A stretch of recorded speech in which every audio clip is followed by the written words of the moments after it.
Today's sponsor of the Vision Quest podcast is 920 Hat Company. Leather patch hats are in, and 920 Hat Company is here to hook you up with your very own custom hat. All patches are lasered on top-grade genuine leather and on popular brand hats like Richardson and FlexFit. Whether you're looking to show off your business or want a one-of-a-kind hat for yourself, 920 Hat Company can do it all. All the hats are handcrafted right in the Fox Valley, but worn across America. With over 500 hats in stock, they guarantee fast turnaround times. Honestly, Liam, looking at these hats, solid, right? Yeah, they're pretty. I like them. I like that patch itself. Oh, yeah. I mean, one-of-a-kind stuff. I know his name's Trevor. He does great work. He's actually gotten I think we got a knit hat coming. I think so, yeah. Yeah, we got that coming. So we're really excited to have these guys on board as a sponsor. So get down to check them out on Facebook. I believe they're on Instagram. Check them out, man. They got the best hats, I think, in the Fox Valley, if not in the state. Yes, sir. Yes, sir. So get down to 920 Hat Company on social media and check them out. Okay. All right, everybody. We're here for another episode of the Vision Quest podcast. Today, I have with me probably, I can't even explain the things that I've watched and the things that I went through in an attic with my brother because of this guy and his brother. I'm talking to Mark Schultz, the man, the myth, the legend, the guy who probably made me tougher than I probably was ever going to be just because I had to be him when I was wrestling my brother. So I'm here today to talk with him a little bit and hopefully share some insights with you guys that you probably haven't heard already if you've watched any documentaries on him or heard any other podcasts with him. I'm sure not the first person he's ever talked to. So, but we'll get going now. So, Mark, you came up in wrestling, but when you grew up in general life, what did you start out doing? Were you in a different sport than wrestling? Did you start with football, soccer? No, in elementary school, I did all sports. I didn't know what to specialize in. And then my brother, he got into wrestling in the 7th grade, and he just loved it, and he stayed in it, for the rest of his life. But I didn't really know what I wanted to do or what I should do or anything. I always thought I should get into some money sport like baseball or football or something. But when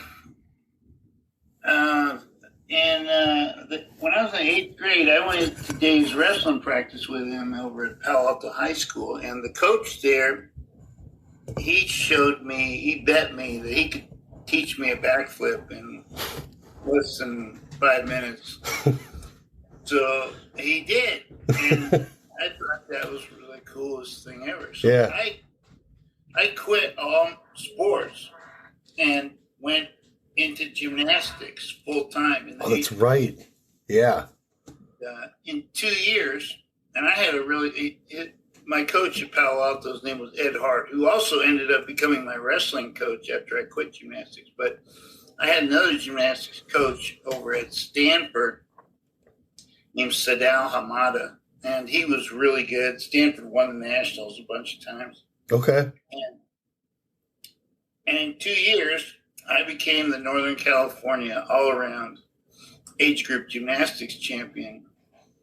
But it wasn't really giving me the confidence that I knew I needed to be happy with myself. And my brother was incredibly confident. I mean, I just happened to be born into the same family as the greatest high school wrestler in history. I mean, maybe Jimmy Carr might have been the greatest, but it was between Dave or Carr, one or the other. Yeah. They named the Dave Schultz High School Excellence Award after Dave. So, yep.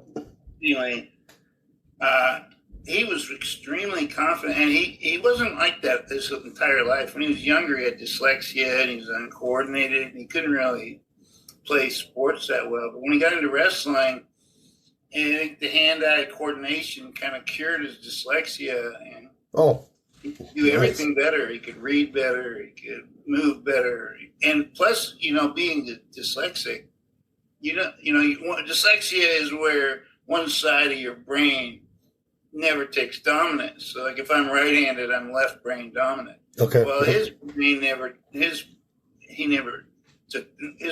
took dominance one side or the other. Yeah.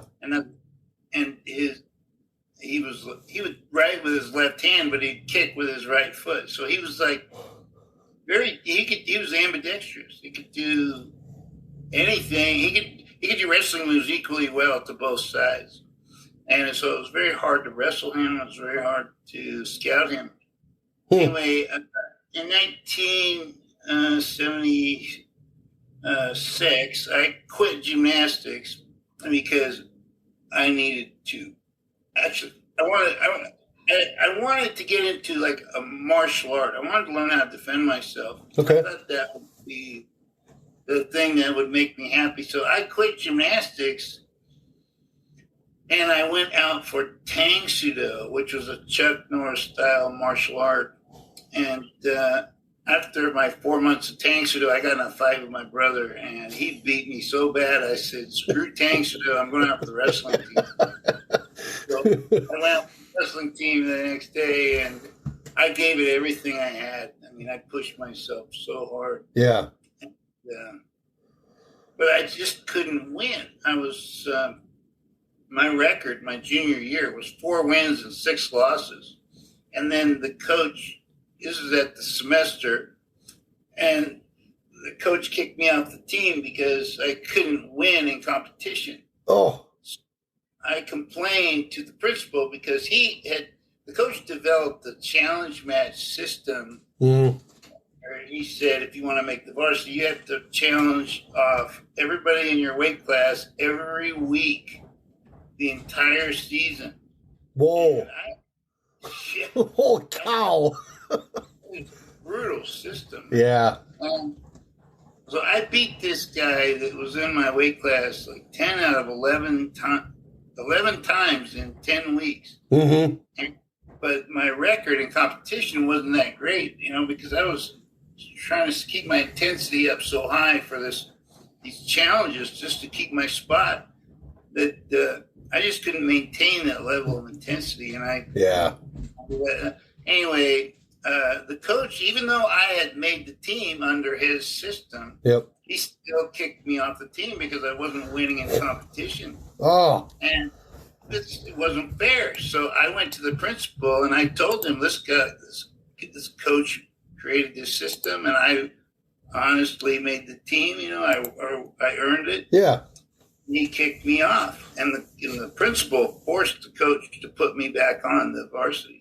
But because I had complained to the principal, the relationship between me and that coach was pretty much destroyed. Sure. So I left Ashland High School and I transferred to Palo Alto High School. Now, at Ashland, I was a 130-pounder, but over the summer, between my junior and senior year, that was my first year wrestling I was a junior in high school. Mm-hmm. And then I transferred to Palo Alto as a senior, and I grew 30 pounds over the summer. Wow. And I grew a bunch of inches, too. But I was still, I could still do all the same gymnastics tricks that I could do as a 123-pound gymnast. Yeah. So I had a huge advantage because nobody could do the kinds of athletic maneuvers I could do. I was flexible.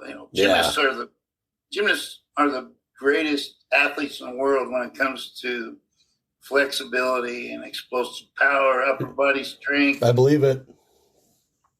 Balance, kinesthetic sense, which is the ability to know where your body is in space at all times. Yep.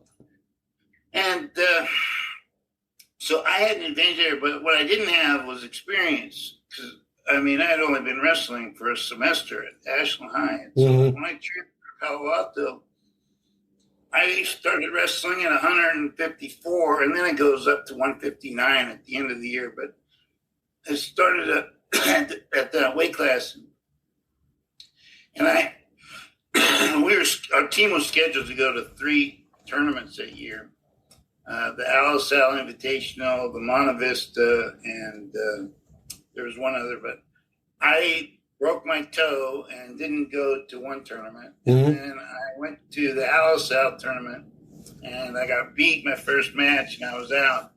And I went to the Monte Vista tournament, and I took third. And that was the only experiences I had in tournaments. At the end of the year, I won the league, which was 9 schools. Then I won the region, which was 20 schools. Then I won the Central Coast section, which was 90 schools. Then I won the state, which was 1,000 schools. And it was so miraculous, I started to believe in God. Yeah. It was a miracle. Yeah. Were you able to compete against your old school then too? Did you beat the guy from the old school that you went to? No, that was I started wrestling in Oregon, and I transferred to California. Oh, down to California. Did you have family down there that you went there? What was the situation there? Our parents are divorced. My mother lives in Oregon. My dad lives in California. Gotcha. So when I transferred to California, I moved in with my dad. Gotcha. Okay. So then, Anyway. so yeah, 1,000 schools, and you wound up thinking it was a miracle. Yeah, and then I got a scholarship to college. Yeah. And the problem was because I came out of nowhere, nobody knew who I was. I mean, I was the brother of Dave Schultz. Right. Pretty much knew.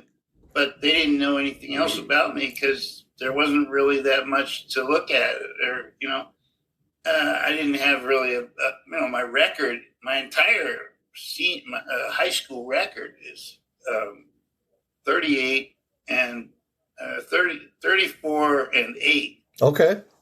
And so I only got recruited by 2 schools. Sure. Both of them gave me a full ride. One was Oklahoma State, and the only reason they gave me a full ride was because Dave was going there, and they wanted to keep him happy. Yeah. His freshman year, his record was 30-3, and he took third in the NCAAs. He was named Freshman of the Year, and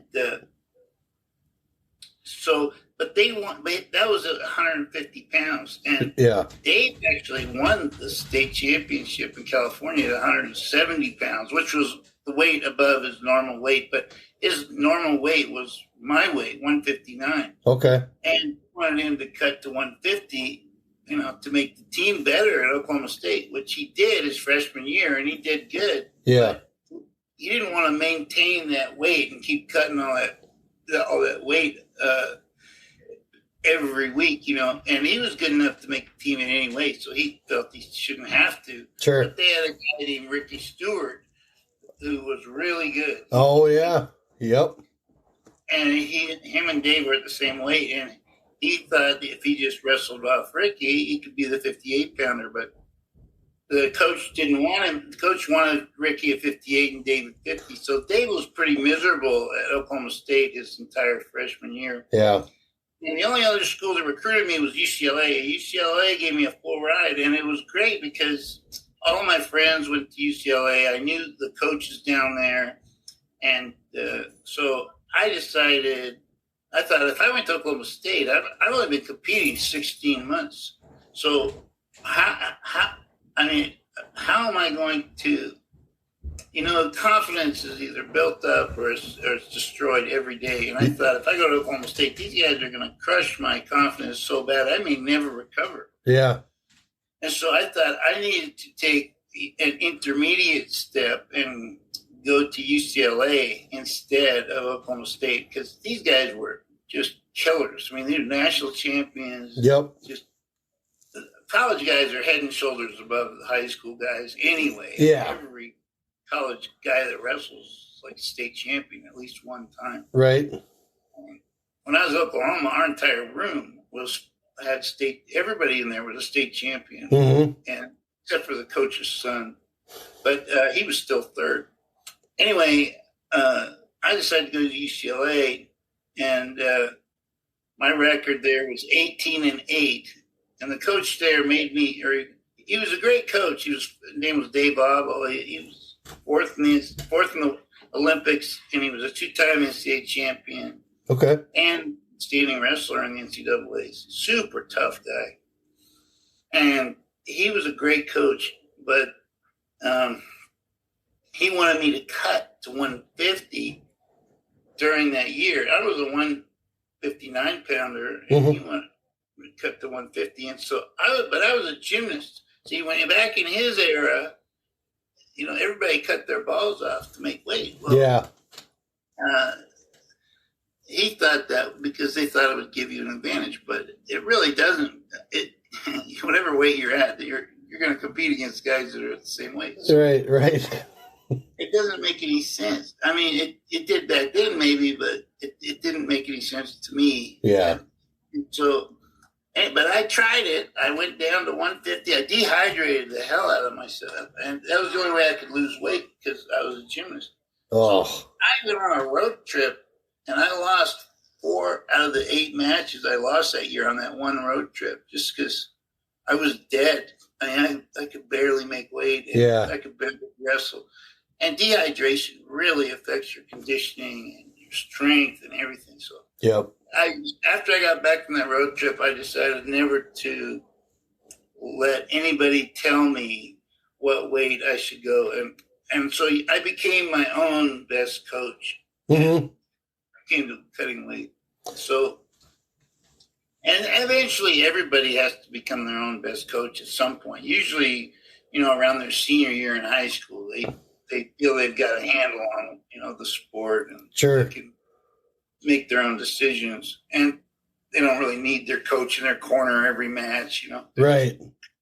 Become independent. So, I never listened to anybody tell me what weight I was supposed to go. And I mean, even my junior year in college, I was wrestling 177. I only cut 2 pounds to make 77. And, but the problem with UCLA, UCLA was a great place to have a freshman year. Sunny, there was movie stars walking around all over the place. Beach down the road. I mean, there's just girls were walking around in bikinis, and there was swimming pool. Just amazing. It's great, yeah. But the problem was that they didn't care about wrestling. They didn't support the wrestling. There was no fans in the stands. Yeah. It was just really a low-budget, rinky-dink program.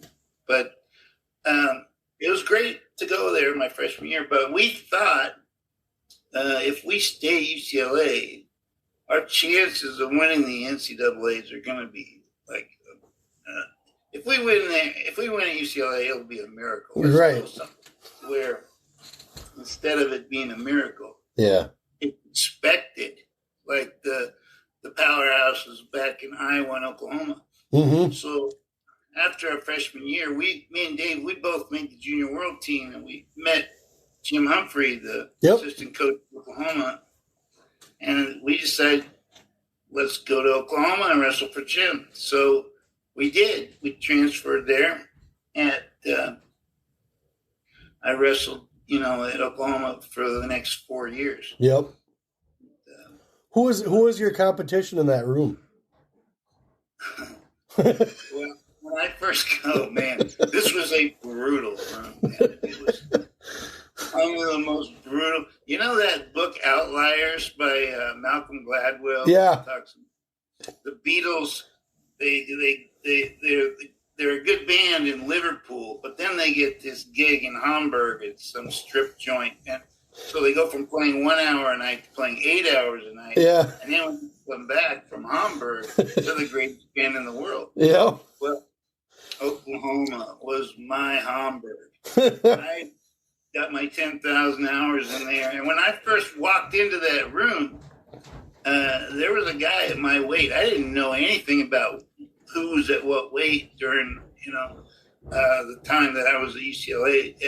At Oklahoma, there was a guy named Israel Shepherd, who is a total badass. Yeah. This dude is built like Hercules. Yeah. Super fast. I mean, him and me. I have fast twitch muscle fibers, and I have a low max VO2, but I'm a great sprinter. And me and him would always finish first or second in every race the coach was put us through. Yeah. And he was really good. He was third in the NCAAs, and I thought, man, how am I going to make the team? The guy who's third in the NCAAs is at my weight class. Yeah. Well, he used to cornrow his hair, and if you've ever felt the guy's cornrowed hair, it's like steel wool. Yep. He would drive those cornrows into my face. Oh. I'd take a shower afterwards, and it would sting like crazy. And then one day, my headgear, I used to wear a Cliff Keen headgear. Yep. The padding was wearing away, and the metal was shining through one day, and he went to headbutt me, and I turned, and I cut him with the metal and the headgear on his thing. And I thought, I think I just found the answer to Israel's cornrows. Bam. So with that competition though, because whenever you talk in the stories that you tell, I mean, even just talking now, you talk about your drive to win. It's always been there. So as far as the intensity you put in, the amount of energy you put into something, I mean, with your gymnastics and things like that, I mean, have you ever gotten to the point when you were in that room or even in, wrestling with those guys where like, I don't know if I'm going to do it. I just don't know if I'm going to cut it. No, I knew I had to figure out a way to win. Quitting never entered my mind. Okay. And the reason was because I knew Dave was going to become a national champion. Yep. I didn't want to be, some footnote in Dave's career, Oh, yeah, he's got this brother, Mark. I know that feeling. And plus, I mean, my brother, Dave, was so good, and he was such a great training partner. I knew that if I just trained with him long enough, that I would eventually, rise to his level. Yeah, yeah. He was really brutal on me. I mean, I see him when he's coaching and stuff, and he's, like, helping everybody and teaching all this stuff. But with me, he never taught me anything, and he just figured out himself, which was fine with me because I would rather just look at something and copy it than have somebody explain, every little detail. I don't like people talking to me when they show me moves. I just want to see it. Just show me it. Because I was a gymnast and I was used to visualizing very complicated, risky techniques like, I used to do 2.5 twisting, 1.5 backs off a 3-meter board. That's a very difficult thing to do, or even visualize for most people on how to do it. And so I was really good at visualizing stuff. As soon as I saw it, I could do it. I mean, especially in wrestling. Wrestling moves are so simple. All you got to do is look at it and you can do it. Yeah. So that's what I did. And anyway, I knew Dave was going to be a national champion. So I knew I had to figure out a way to do it myself. Yeah. He didn't tell me how, but I knew he did show me that it was possible. Yeah. And which really helped me a lot. I mean, this is my dumb older brother Dave. National world champion. Yeah. I was always a better athlete in the family, and I just couldn't take the fact that he was going to go on to do these great things, and I wasn't. Yeah. I knew I was in for the ride of my life. I just had to figure it out on the way. Yeah. Well, and I had the same situation kind of growing up. We played soccer. My brother wrestled. I wrestled up until like my junior year. But we played soccer, and that was kind of, I wasn't going to be the footnote, especially in high school. I knew I wasn't going to go to college, so I was trying to do the best that I could with what I was doing with what I had time with. So I was doing the same thing. I was going to make sure in high school. So I hold the high scoring record. I played semi-pro soccer. He didn't.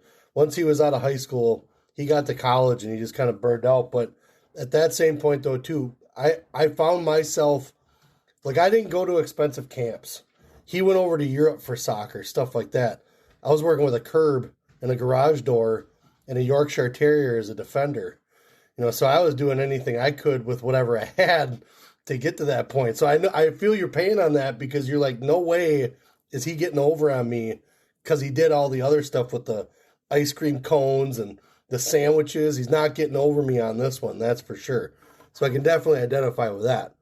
When you started, let's go back to gymnastics. did you have intensity and like a fire to want to beat guys all the time just in gymnastics? Did you have guys that you picked out and you're like, okay, he's going to be here? Or was it like track where you just competed against yourself based off of like your last event? Well, to be honest, you always compete against yourself. That's your real opponent in sports, regardless of what sport it is. And I knew, because, I mean, you don't have to be a brain surgeon to see that gymnasts are the greatest athletes in the world. Right. I mean, so I thought if I could just do what they do, I could do anything athletically. Yep. And so gymnastics was the best foundation for, I think all parents should get their kids into gymnastics for about 2 years, because if they, whether they like it or not, after 2 years of gymnastics, they'll be able to go into any other sport and figure it out really quickly. Like my coach, my gymnastics coach at Stanford, Sadal Hamada, when he retired, he decided he wanted to learn how to golf. Okay. And so he just went out to the golf course and he just taught himself, and now he's this amazing golfer. Yeah. And it's what, so gymnasts have the best combination of athletic skills you can have. And, everything's very intricate. Everything's very detailed. It's very complicated. It's very risky. You got to, millimeters matter. Man, you do a release on the high bar and you grab it again. If you miss by a millimeter, you could break your neck. Yeah. Yep. And gymnasts have the highest per capita percentage of broken necks of any NCAA sport. It's just the way it is. Jeez, man. Anyway, so I knew that I had, it wasn't the high intensity wrestling room atmosphere where you're freaking drenched in sweat and it looks like you just jumped in a swimming pool and competing in some strange clothed water sport. It's more like you spend like the whole day inside this gymnastics training facility, and you're not concentrating all your energy into a short amount of time like you are in wrestling. Okay. You're spending hours and hours and hours, like the whole day, just trying all these different tricks and working on your flexibility, and just it takes a lot more time, and it's less intense until you do a flyaway on the high. See, back when I was competing, there wasn't the spotting equipment or the crash pads that they have today. Oh, really? I mean, today you can jump straight head first into a crash pit, and you won't even feel it. Right. But right. back then, we didn't have crash pits and stuff like that. It was more like, okay, we're going to put a crash pad on the ground, and then we're going to have a spotter here. Just go for it. We'll try to spot you. Oh, gee. Oh, that's something I did gymnastics, I think, for like maybe a year or two when I was a kid, and thinking of that without crash, like I can't believe they didn't have those crash pits and stuff like that back then, because there's no way I'd put my hands into something, even though they're a coach. You still have this level of doubt in your head, like what if the millimeters count on that one and they miss, kind of thing. Holy cow. Yeah. And see, now, because of the advancement in safety technology, the gymnastics that you see in the Olympics today are at a much higher caliber level than they were back when I was competing. Yeah. It's just the advancement allowed them to take bigger and bigger risks over and over again. Repetition is the key to success in anything. Yep. It's what the technology allowed. Yeah. So when you finally started wrestling, what was your hardest moment or hardest match when you first started wrestling? Who was your hardest match where you were like, I'm going to go out and I'm going to win this, and you're like, holy crap, that guy just kicked my ass. What the hell just happened there? What's the question? Who was your when you first started wrestling, when you got into it, Who was the hardest match that you had that you thought you had in the bag but wound up surprising you?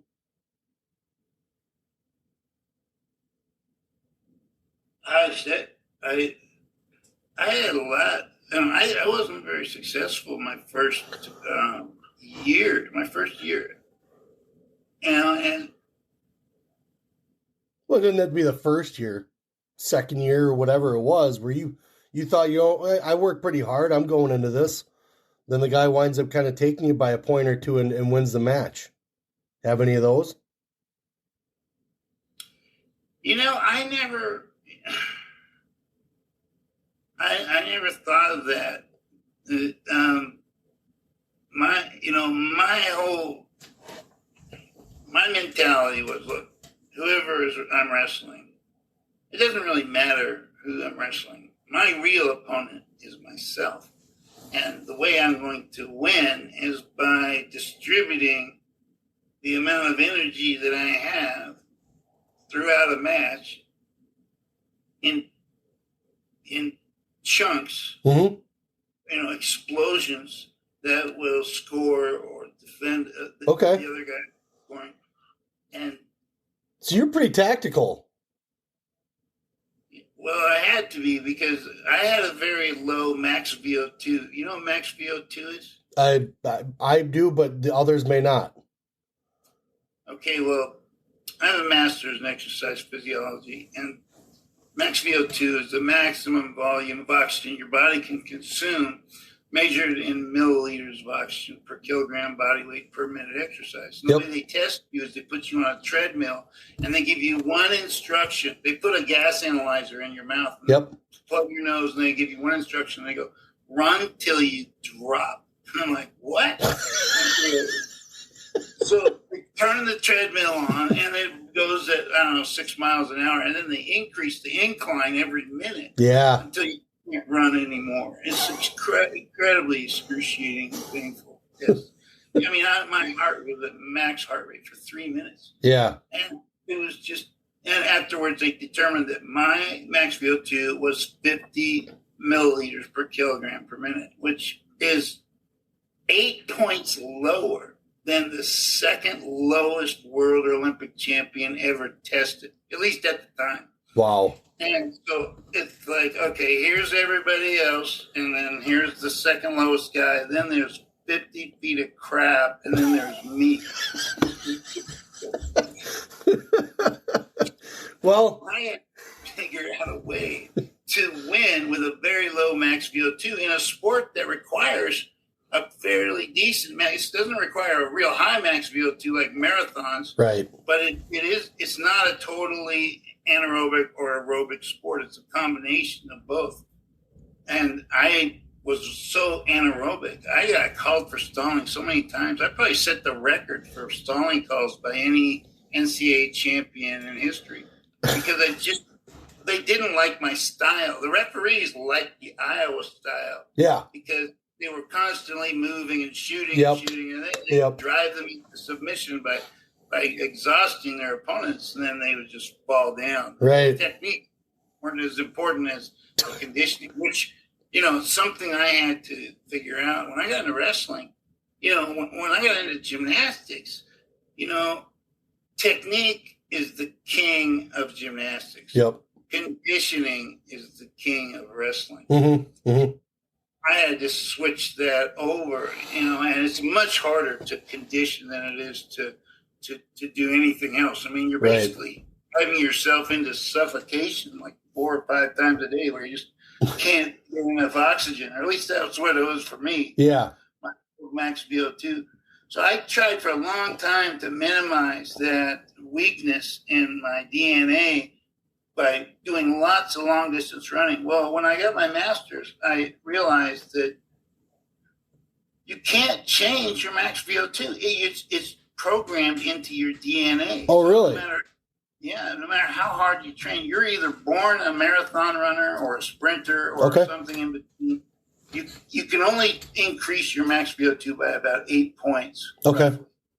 And so, me having a 50 max VO2, man, I walked around normally at about 42. Yeah. Well, first, in the beginning of my career, I did lots of long distance running to try to increase my aerobic power. If you had added up all the miles I put in running, I'm sure I've circled the earth at least one time. Right.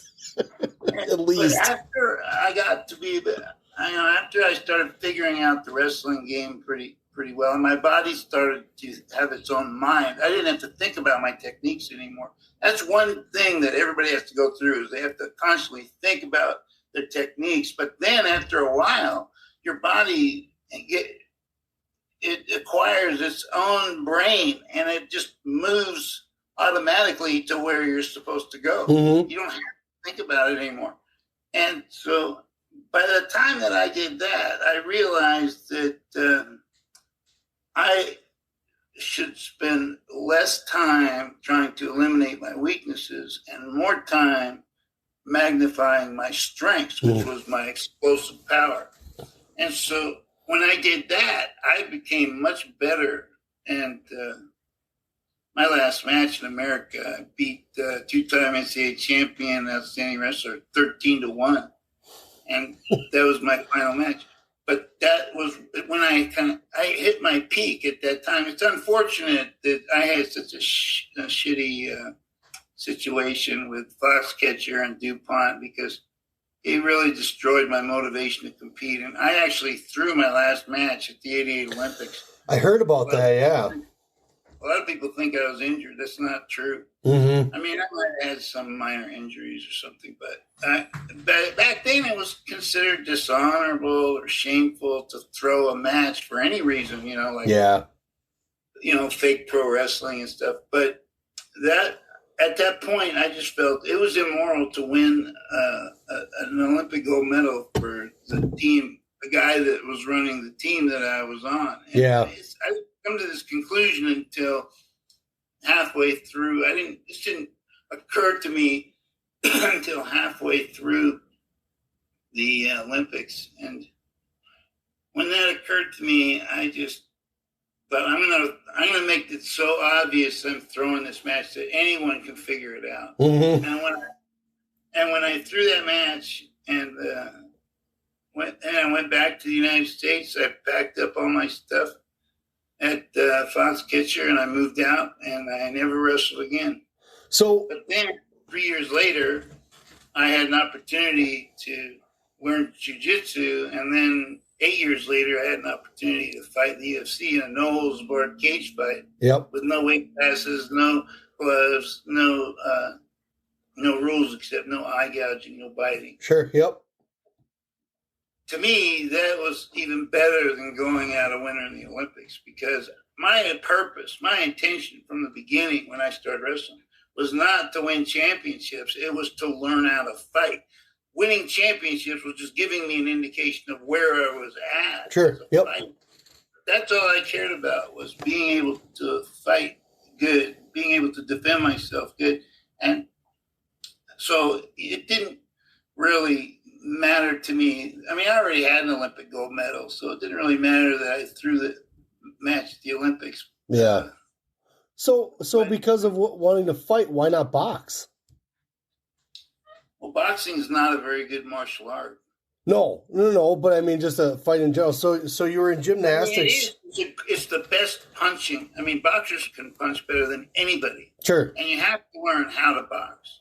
But if you're going to be a good all-around fighter, you can't just rely on one martial art or one sport like boxing. Mm-hmm. You got to combine it with Muay Thai, kicks and knees and elbows, wrestlers, takedowns and conditioning, jiu-jitsu guys, submission holds. So were you then, I mean, through this whole process, whether it was wrestling or through your whole career, were you dabbling in martial arts then? Were you in a karate studio or working with someone just a little bit, not focusing on it? Were you doing that in the meantime? In the meantime? What do you mean, when I was competing in wrestling? Yeah. No. Sorry. That's fine. I don't care. That's fine. No, I didn't have the time or the... Okay. I had to focus everything. when you go into a sport, you have to like tell yourself, okay, I'm going to become the greatest whatever, gymnast or wrestler or jiu-jitsu guy. I'm going to become the best at that particular specialty. You can't. That's the best way to. I mean, my opinion. Yeah. That's the way to approach getting good at a particular skill. Is you tell yourself, I'm going to become the best at this particular sport, and then later, I transferred to a different sport. I went from gymnastics to wrestling to jiu-jitsu to Nobles bar cage fighting, and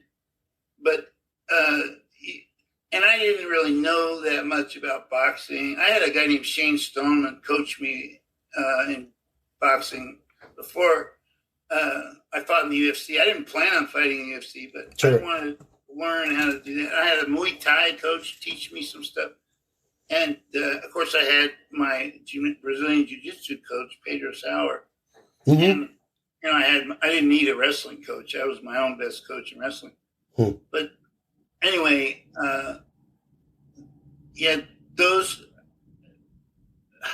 after I got done competing in wrestling, I became the assistant coach at BYU and switched over to Brazilian Jiu-Jitsu. Then I started learning, boxing, Muay Thai, and Brazilian Jiu-Jitsu, and I combined them all with wrestling to create what I thought was the ultimate martial art.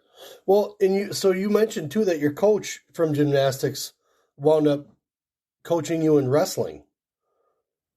That's right. Ed Hart was the gymnastics coach at Palo Alto High School. He was also the wrestling coach. When I transferred, it was kind of a weird story because I was his gymnast and I was the league champion. I won every event in the league championships, but they wouldn't give me my medals because I was only in the 9th grade, and high school started at the 10th grade. Cheap. So the team actually boycotted receiving their medals because they wouldn't give me mine. That's cool. That's cool. Pretty emotional experience. But then when I quit gymnastics, he was really hurt because I was his best gymnast. Yeah. I moved to Ashland, Oregon, and then when I came back at 30 pounds heavier, and I actually wrestled that coach in a wrestling room one time as soon as I got back, and I think I took him down like 10 times in a row or something. He was like, wow, this guy's going to be pretty good, and he's going to be on my team. Yeah.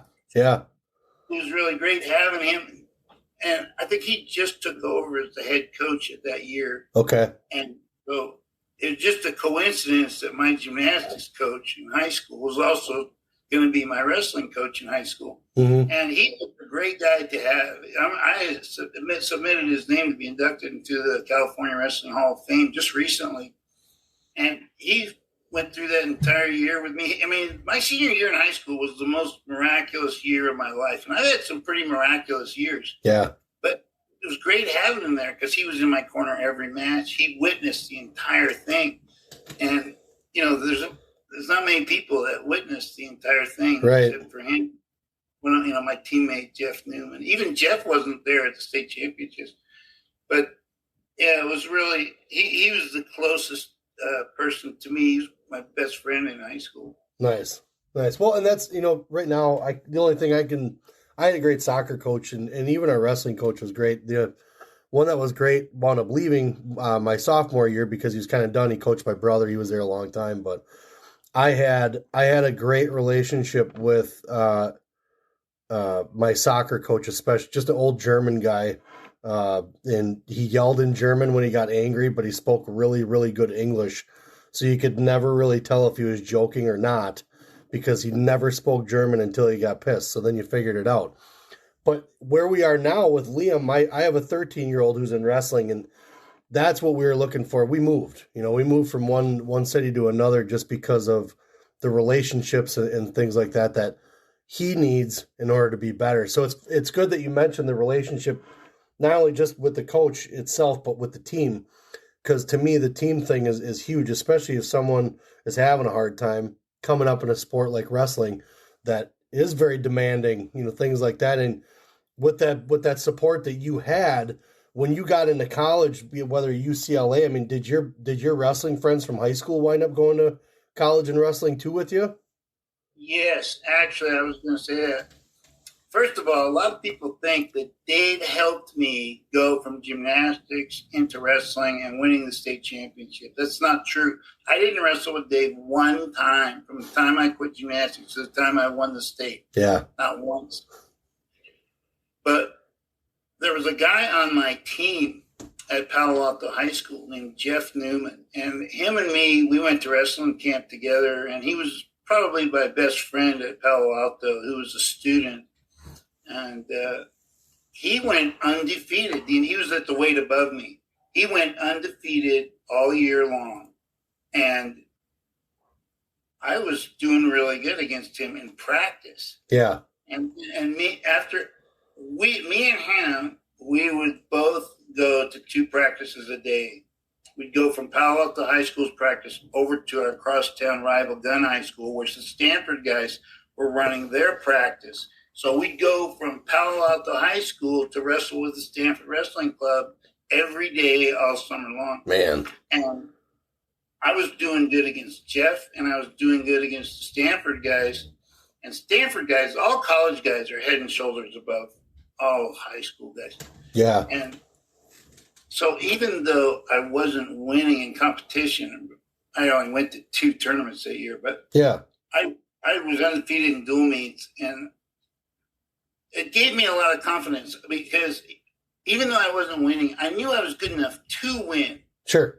And and I just needed to put it together in a competition, which miraculously just happened for me at the end of my senior year. It clicked, yeah. And I'm still the only California state champion in history never to win a tournament prior to the state qualifiers. No kidding. I have to thank Jeff, and I have to thank the Stanford wrestlers and the coaches I had in high school. I had 2 coaches in high school. One was Chris Harpel, who was a great coach, and one was Ed Hart, who was also a great coach. So when you get at high school, you had a great background with a great team. You had some good coaches behind you. When you get to college and you know UCLA, and you, like you said, it wasn't like a room like Oklahoma State. I mean, they weren't like expecting that they were going to win a national championship. So did you have guys in that room that were pushing you as well, or was that when you were describing it as it's not really kind of the environment I expected kind of thing, or did you still have some guys in there? It was a very tough room. Okay. UCLA. Matter of fact, Jeff Newman, my teammate at Palo Alto, yeah, he went to UCLA with me. Okay. And he was the 167 pounder. I was the 158 pounder. Okay. And we also, our team, if you would have, we had a very, very tough run. We got the Kistler brothers. Oh, yeah. We had Gary Bohe, who was a world silver medalist eventually. We already had Jackson and Harlan Kistler. And I'm sure we would have got Marty and Lindley Kistler too, but they went to Iowa. Okay. But if we would have kept the program was dropped. But it was dropped not the year I was there or the year they had a year of competition after me and Dave left, and then they dropped it. Okay. A lot of people think we left UCLA because they dropped the program. Yeah, not true. Right. Anyway, we had such a good team, and Dave Auble had recruited such a good class that year. I actually put together a fictional team, and I added up all the points that we scored at the NCAAs. Yeah. And put them after the program dropped and everybody scattered to different schools. I added up all the points that everybody scored, and we had over 100 points. And at that time, at the NCAAs they rarely won with over 100 points. Yeah, I think it went to like the 80s most of the time, like 80 points or something like that, I think. Right. I think when Arizona State won, they had like 89 or something. Mm-hmm. Yep. Anyway, we could have won the NCAAs. We had a great team. And, it's just unfortunate that, they didn't see what they had, or they didn't care about wrestling enough to support it more. we had our first NCAA champion at UCLA when I was there, my only year there. Yeah. Our heavyweight, Fred Bona, moved from 190 up to heavyweight and won the NCAAs. And I think the 190 pounders were actually tougher than the heavyweights.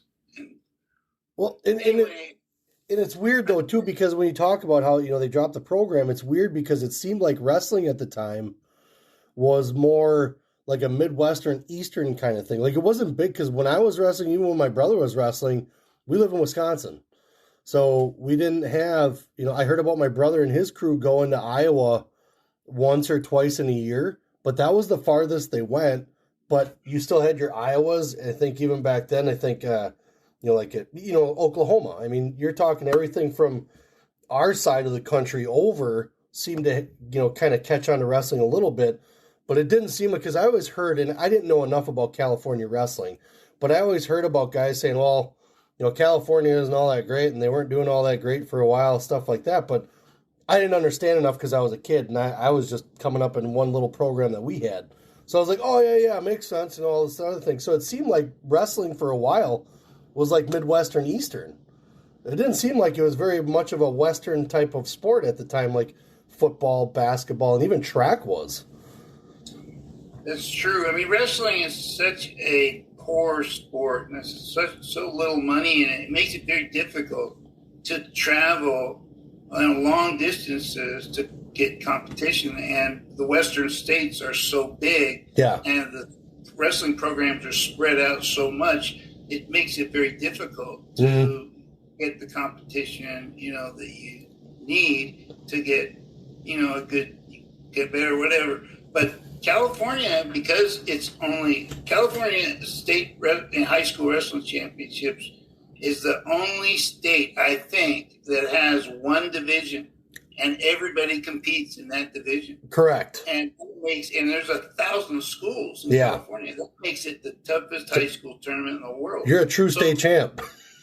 Even though you might have won the California State, all the Eastern and Midwestern schools come to California to recruit high school state champions. Sure. Yep. And they're doing great now. I mean, the tournaments we've been to and the duels we've done and stuff like that, I mean, California is doing just fine.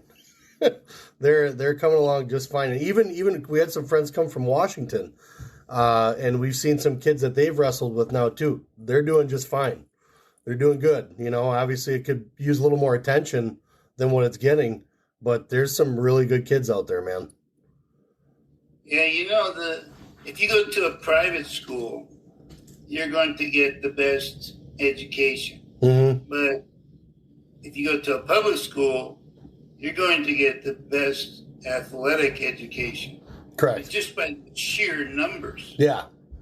Yep, correct. So coming out of high school, you get into college, wrestle UCLA, you guys transfer to Oklahoma. When you're wrestling in Oklahoma, are your eyes on, how we have RTCs now, stuff like that? Are your eyes on the Olympics in college when you're at Oklahoma? Are you even thinking about it? No. I didn't think about anything. All I did was observe the moment. Yeah. Observe my mind, observe the world. I lived completely in the moment. I couldn't afford to think that far ahead. As a matter of fact, I used to read and study this Eastern Indian guy named J. Krishnamurti. I guess I could call him a philosopher, a teacher, but he doesn't really belong in, labeling him to me seems disrespectful. Sure. Because he's not just one thing. And he taught me, I went into the self-help aisles of this bookstore one time, and I was looking for anything that could help me because I really wanted to become a good fighter. I wanted to be more confident, and I wanted to overcome my own fears. There's two kinds of fears. There's like the paralyzing type of fear, yep. And then there's kind of fear that, animals feel when they're like, forest fire, and they have to get out and they get this big burst of adrenaline, or some woman's baby's trapped under a car and she comes and throws and lifts the car up. Fight or flight, yep. So you can't. So anyway, we got salt and pepper. It's a sweet ringtone. I love that. It's awesome. So you're looking for any way to get some help. Yeah, what were we talking about? You're talking about you lived in the moment and you were looking in a self-help book. Right. Okay, yep. So and one aspect of that was I knew because and this is true, if we think about the past or we think about the future, it's not really good for your psyche. You need to just live in the moment. Sure. Just observe your mind, observe the world, observe everything for what it is, not what it should be. And without judgment, and just observe it and see what happens. And so when I felt like a fear, I would just hold it really tight, like I'm looking at a precious jewel, and see if I could learn anything about it and watch it like a hawk without judgment, without any words going through my head. Just watch it. And it morphed from that paralyzing fear to that super adrenaline, like a superhuman. Like it opened a door. Yeah. And it helped me a lot doing that. And this guy, Jay Krishnamurti, really changed my life. I mean, the combination of wrestling and him together, created one of the most miraculous experiences of my life, my senior year in high school. Interesting. You have to, because Liam likes to read a lot. He reads a lot. So he's actually read all of he's 13 and he read all of Dan Gable's books at like 8 or 9. And then he was reading a couple other ones. I can't remember what. There's a couple other ones that I was completely surprised by. Ruth Bader Ginsburg. He read her book. So you'll have to send me that book because I'm going to let him know about it and I'm going to let him know exactly why you're reading it and all that stuff because he gets into that mode. And now and it's funny that you're mentioning that you weren't focused on the future and the past because right now that's kind of where he's getting to. And he's finally focused where he's not concerned about everybody else. He just believes in himself that it's my thing. I know I'm the best. I know I can win it. Regardless of who he's wrestling. He could be coming up against Hulk Hogan next. But he's kind of thinking of that mentality. So knowing that. Who are you talking about? My son, my 13-year-old. What's that? What's his name? His name's Liam. Liam. Yep. So he's kind of getting to that mentality because it was for a while. It was I suck. I can't beat this guy. I can't get past this. And I had the same fears when I was playing soccer, coming up against a defender, a middle defender. If I knew I couldn't get past this guy, I would just sit there and think about it. You got to climb past that, and you got to realize that it's not about what you just did. It's about what you want to do, and just kind of facing what's in front of you at the moment. Just like a coach tells you, next match, what's in front of you. That's it. You don't have to worry about anything else. That's right, and that actually, exhibited itself in my life when I went to the state championships. I mean, I didn't intentionally do this. I just observed myself doing it. And I would look at the state championship bracket sheet to see who my next match was coming up.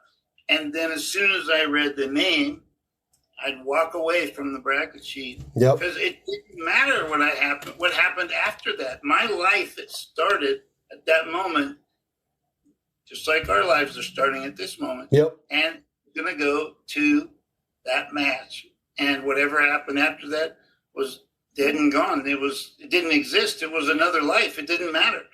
And so my life existed from this moment to my next match, and that's all. And even that time span was looking into the future. And so I didn't want to look into the future. Yeah. I wanted to just observe the present. So I was observing every step I was taking with my foot. That's how little I thought about the past or the present. Yeah. I was just observing the present. I mean, the past or the future. I was observing the present. Well, we're going to break here quick because we're going to start breaking into your after college years here quick. So if you got something you want to drink, grab it, because I have a feeling you have a lot of stories coming up. All of our episodes are brought to you by Appleton Tattoo, located at 117 South Appleton Street in Appleton, Wisconsin, right off the main drag on College Avenue. You can't miss them. I've had some work done. I have a Celtic cross that covers my back that was done by Jason. We're not done yet. Jason Winans and crew, the artists that he have there, those guys are the best in the Fox Valley. They are definitely one to go to if it's something that you've just been kind of throwing around. They'll make you feel comfortable. It's a very clean environment, very nice crew, and very willing to get done whatever you need done when you need it done. You can message them on Facebook. I know they're on Facebook. You can give them a call at 920-604-8289 and get in touch with Jason Winans and crew at Appleton Tattoo, located again in Appleton, Wisconsin at 117 South Appleton Street, right in Appleton. Very flexible hours, great crew, clean environment again. I would not send you anywhere else except for these guys. Appleton Tattoo.